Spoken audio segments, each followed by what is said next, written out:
भटकती आत्मा।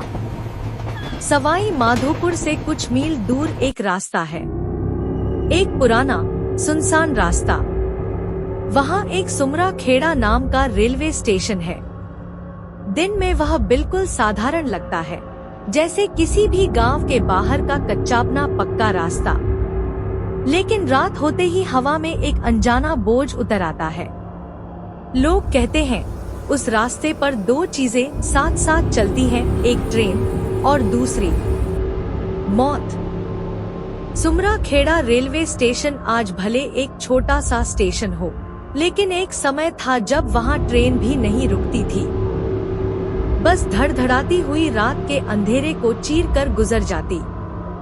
सुमरा खेड़ा स्टेशन सुनसान था। रात का सन्नाटा, हवा की सिसकियां और दूर कहीं जंगल से आती अजीब सी आवाजें पूरे माहौल को और भी डरावना बना देती थी। लोग बताते हैं उस स्टेशन पर एक आत्मा रहती है। रात में आत्मा स्टेशन पर ट्रेन के आगे भागती है।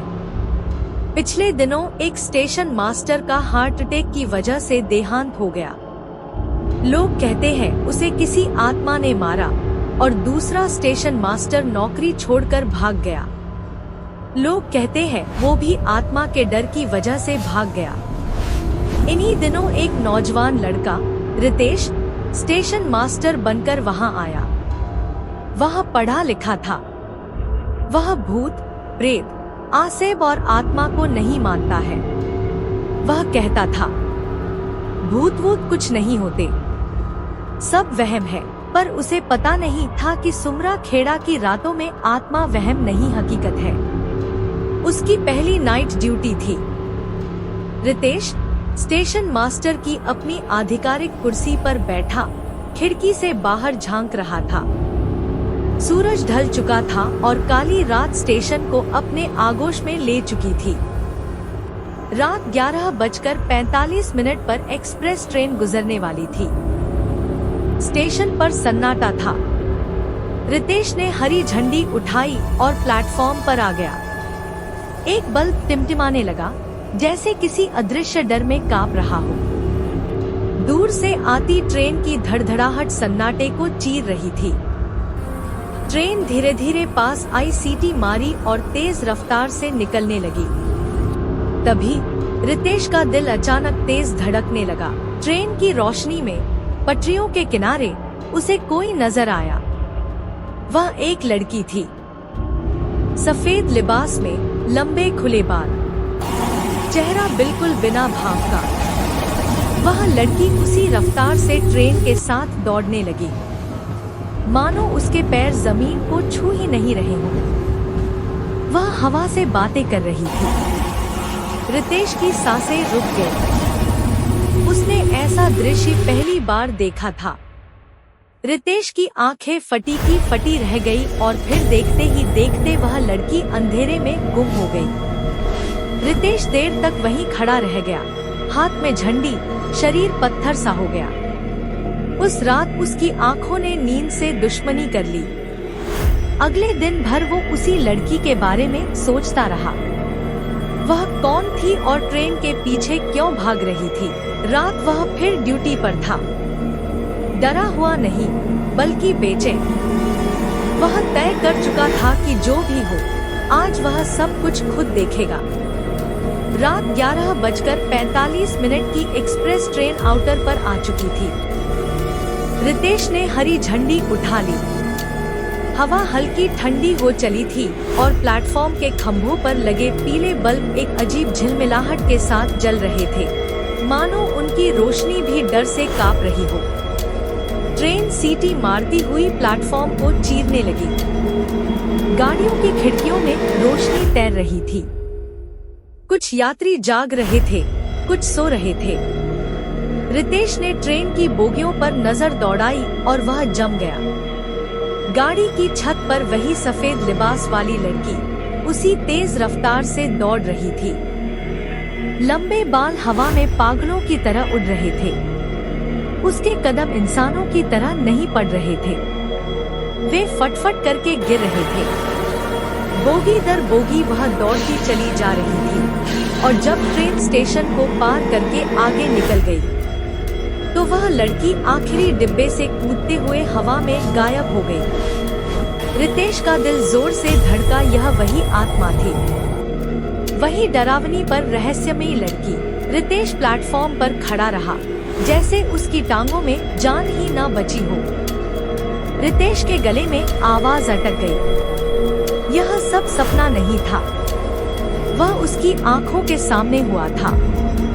अगली सुबह रितेश गांव में गया। सोचा कोई उसे बताएगा कि यह लड़की कौन है, पर लोग सब चुप हो गए। किसी ने कुछ नहीं बताया। जब एक बुजुर्ग ने धीरे से फुसफुसाया, अगर सच जानना है तो ठाकुर बाबा से मिल। वे ही एक हैं जो उस आत्मा की कहानी जानते हैं। गांव के आखिरी छोर पर एक पुराना कच्चा घर था। वहीं रहते थे ठाकुर बाबा। सफेद धोती, सफेद बाल और आंखें जो किसी के भी भीतर झांकती लगती थी, जिसके चेहरे पर उम्र की गहरी लकीरें और आंखों में अनुभव का समंदर था। रितेश ने पूरी कहानी ठाकुर बाबा को सुनाई। बाबा धीमी आवाज में बोले, जिसे तूने देखा है उसका नाम है चंद्रमुखी। वो हमारी ही खानदान की लड़की थी, रिश्ते में मेरी बुआ लगती है। रितेश के रोंगटे खड़े हो गए। बाबा ने गहरी सांस ली और कहानी शुरू की। एक ऐसी कहानी जिससे डर, प्यार और बदला तीनों की गंध आती थी।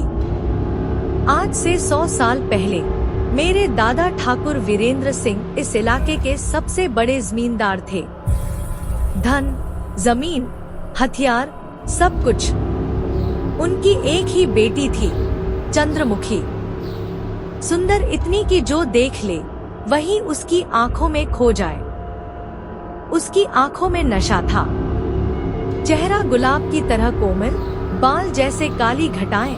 उसकी चाल में अदाएं थी, लेकिन जितनी सुंदर उतनी ही मन की भोली।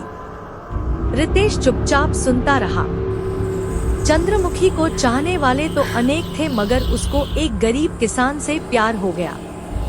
दादा चंद्रमुखी की शादी किसी राजघराने में करना चाहते थे, मगर जब दादा को पता चला कि चंद्रमुखी एक गरीब किसान से प्यार करती है, तो उन्होंने इसे अपनी इज्जत पर धब्बा समझा। उन्होंने चंद्रमुखी को हवेली में बंद कर दिया। लेकिन प्यार किसी के बंद करने से बंद होता है क्या? एक रात दोनों भाग निकले, पर वे ज्यादा दूर नहीं जा सके। मेरे दादा के आदमियों ने उन्हें पकड़ लिया। चंद्रमुखी चिल्लाती रही, रोती रही, पर कोई नहीं पसीजा। लड़के को उसी रात मार डाला गया और चंद्रमुखी के सामने उसकी लाश फेंक दी। और तभी उसने वही रास्ता चुना जिससे इंसान कभी वापस नहीं आता। वह चलती ट्रेन के सामने कूद गई। बाबा की आंखें भर आईं। उस दिन से उसकी आत्मा भटक रही है, ट्रेन के साथ दौड़ती है, जैसे फिर उसी रात को जी रही हो। बाबा बोले, उसकी मौत के बाद हमारे घर में हादसे शुरू हो गए। बीमारी, मौतें, खून, पागलपन। सब कहते चंद्रमुखी की आत्मा को शांति नहीं मिली। वह अपने प्रेमी को खोज रही है, जिससे उसे जीते जी छीन लिया गया। रितेश की रीढ़ में सर्द लहर दौड़ गई। रितेश ने हिम्मत जुटाकर पूछा, क्या उसकी आत्मा को शांति दिलाई जा सकती है? बाबा ने गहरी नजरों से उसे देखा। हाँ, लेकिन उसके लिए हिम्मत चाहिए और रात की अंधेरी घड़ी में जाना होगा, ठीक उसी समय जब वह प्रकट होती है। फिर बाबा ने एक छोटा मिट्टी का घड़ा रितेश को दिया और कहा, इसमें उस जगह की मिट्टी है जहाँ चंद्रमुखी के प्रेमी को दफनाया गया था। इस मिट्टी की खुशबू उसकी आत्मा को खींचेगी। उसका अधूरा मिलन पूरा करना होगा और तभी वह मुक्त होगी। क्या तुम यह सब करने के लिए तैयार हो? रितेश ने हाँ में गर्दन हिलाई। वह मिट्टी का छोटा घड़ा बाबा से लेकर आ गया। उस रात हवा अजीब थी, जैसे किसी अनदेखे डर से कांप रही हो। स्टेशन के चारों तरफ धुंध फैल चुकी थी। बल्ब की रोशनी धुंधली हो रही थी, जैसे कोई उसे बुझाना चाहता हो। रितेश अकेला खड़ा था। हवा में मिट्टी की हल्की खुशबू फैली हुई थी। ट्रेन की सीटी दूर गूंजी। दूर से आती धड़धड़ाहट ने जमीन हिला दी। और तभी धुंध के बीच एक सफेद आकृति उभरी। धीरे धीरे उसके कदमों की आवाज सुनाई देने लगी। ठुक ठुक ठुक। वह रितेश की ओर बढ़ी। सफेद साड़ी में लिपटी चंद्रमुखी, उसकी आंखें सूनी, बाल हवा में लहराते हुए मानो रो रहे हों। रितेश कांप रहा था। उसका दिल तेजी से धड़क रहा था, पर भागा नहीं। उसने मिट्टी का घड़ा खोलकर धरती पर रखा और बोला, चंद्रमुखी, जिससे तुम प्यार करती थी, वह तुम्हें बुला रहा है। अब तुम्हें दौड़ने की जरूरत नहीं है। लड़की की आंखों से जैसे धुआं निकलने लगा। उसका चेहरा कोमल हो गया, जैसे किसी ने उसके अंदर 100 साल पुराना जख्म छू लिया हो। धीरे धीरे वह मिट्टी के ऊपर झुक गई और उसी क्षण तेज हवाएं चलने लगी। बल्ब फटफटाने लगा। धुंध गहरी हो गई। रितेश पीछे हट गया और फिर चंद्रमुखी की आकृति उस घड़े में समा गई। रितेश ने हिम्मत करके घड़े का ढक्कन बंद कर दिया। रितेश ने बाबा के कहे अनुसार उस घड़े को एक नदी में बहा दिया। उस रात के बाद न ट्रेन के साथ दौड़ती छाया दिखी, न छत पर कदमों की आवाज, न पटरियों पर कोई साया। सुमरा खेड़ा स्टेशन की रातें फिर सामान्य होने लगी। लोगों ने राहत की सांस ली। कहते हैं, जो आत्माएं अधूरे प्रेम में मरती हैं, उनका भटकना तय होता है।